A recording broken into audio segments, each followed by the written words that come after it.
Suddenly, he heard a screech. It sent a shiver down his back. Gollum was cursing and wailing away in the gloom, not very far off by the sound of it.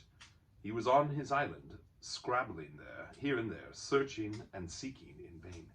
"Where is it? Where is it?" Bilbo heard him crying. "Lost it is, my precious, lost! Lost! Curse us and crush us, my precious is lost!"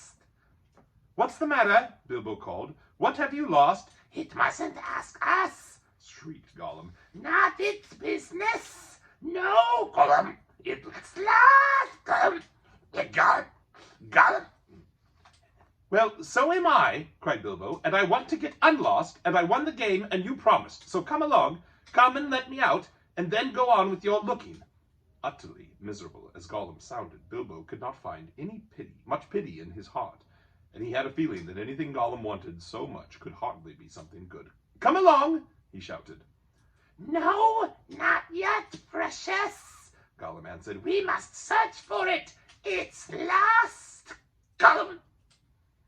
"But you never guessed my last question, and you promised," said Bilbo. "Never guessed," said Gollum. Then suddenly, out of the gloom, came a sharp hiss. "What has it got in its pockets? Tell us that, it must tell first." As far as Bilbo knew, there was no particular reason why he should not tell. Gollum's mind had jumped to a guess quicker than his. Naturally, for Gollum had brooded for ages on this one thing, and he was always afraid of its being stolen. But Bilbo was annoyed at the delay. After all, he had won the game pretty fairly, at a horrible risk. "Answers were to be guessed, not given," he said. "But it wasn't a fair question," said Gollum. "Not a riddle, precious, no." "Oh, well, if it's a matter of ordinary questions," Bilbo replied, "then I asked one first. What have you lost? Tell me that." "What has it got in its pockets?" The sound came hissing louder and sharper, and he looked towards it. To his alarm, Bilbo now saw two small points of light peering at him. As suspicion grew in Gollum's mind, the light of his eyes burned with a pale flame. "What have you lost?" Bilbo persisted. But now the light in Gollum's eyes had become a green fire, and it was coming swiftly nearer. Gollum was in his boat again, paddling wildly back to the dark shore, and such a rage of loss and suspicion was in his heart that no sword had any more terror for him. Bilbo could not guess what had maddened the wretched creature, but he saw that all was up, and that Gollum meant to murder him at any rate. Just in time, he turned and ran blindly back up the dark passage down which he had come, keeping close to the wall and feeling it with his left hand. "What has it got in its pockets?" He heard the hiss loud behind him, and the splash as Gollum leapt from his boat. "What have I? What have I wonder," he said to himself, as he panted and stumbled along. He put his left hand in his pocket. The ring felt very cold as it quietly slipped onto his groping forefinger. The hiss was close behind him. He turned now and saw Gollum's eyes like small green lamps coming up the slope. Terrified, he tried to run faster, but suddenly he struck his toes on a snag in the floor and fell flat with his little sword under him. In a moment, Gollum was on him, but before Bilbo could do anything, recover his breath, pick himself up, or wave his sword, Gollum passed by, taking no notice of him, cursing and whispering as he ran. What could it mean? Gollum could see in the dark. Bilbo could see the light of his eyes palely shining even from behind. Painfully he got up and sheathed his sword, which was now glowing faintly again. Then very cautiously he followed. There seemed nothing else to do. It was no good crawling back down to Gollum's water. Perhaps if he followed him, Gollum might lead him to some way of escape without meaning to. "Curse it! Curse it! Curse it!" hissed Gollum. "Curse the Baggins! It's gone! What has it got in its pockets? Oh, we guess, my precious. He found it. Yes, he must have my birthday present." Bilbo pricked up his ears. He was at last beginning to guess himself. He hurried a little, getting as close as he dared behind Gollum, who was still going quickly, not looking back, but turning his head from side to side, as Bilbo could see from the faint glimmer on the walls. My birthday present, curse it! How did we lose it, my precious? That's it. When we came this way last, when we twisted that nasty long squeaker, that's it. Curse it! It slipped from us. After all these ages and ages, it's gone! Gollum! Suddenly Gollum sat down and began to weep, a whistling and gurgling sound horrible to listen to.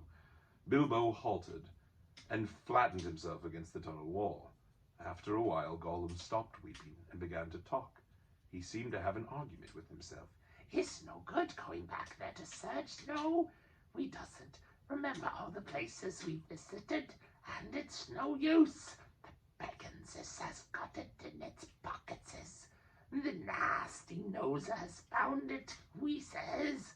We guesses, precious, only guesses. We can't know till we find the nasty creature and squeezes it. But it doesn't know what the present can do, does it? It'll just keep it in its pockets. It doesn't know. It can't go far. It's lost itself, the nasty nosy thing. It doesn't know the way out. It said so.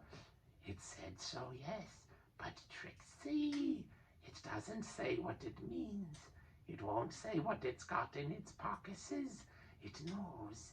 It knows a way in. It must know a way out, yes. It's off to the back door, that's it. The goblins is what catch it then. It can't get out that way, precious. Gollum. Goblins is, yes. But if it's got the present, a precious present, then goblins is will get it. Gollum. They'll find it. They'll find out what it does. We shan't ever be safe again. And never, Gollum. One of the goblins will put it on. No one will see him. He'll be there, but not see him. Even our clever Kaisers will not notice him. And he'll come creepsy and tricksy and catch us, Gollum. Gollum. Then let's stop talking, precious. Make haste. If the Baggins has gone that way, we must go quick and see. Go, not far now, make haste. With a spring, Gollum got up and started shambling off at a great pace. Bilbo hurried after him, still cautiously, though his chief fear now was of tripping on another snag and falling with a noise. His head was in a whirl of hope and wonder. It seemed that the ring he had was a magic ring. It made you invisible. He had heard of such things, of course, in old tales, but it was hard to believe that he really had found one by accident. Still, there it was. Gollum, with his bright eyes, had passed him by, only a yard to one side. On they went, Gollum flip-flapping ahead, hissing and cursing, Bilbo behind, going as softly as a hobbit can. Soon they came to places where, as Bilbo had noticed on the way down, side passages opened this way and that. Gollum began at once to count them. 1 left, yes. 1 right, yes. 2 right, yes, yes. 2 left, yes, yes. And so on, and so on.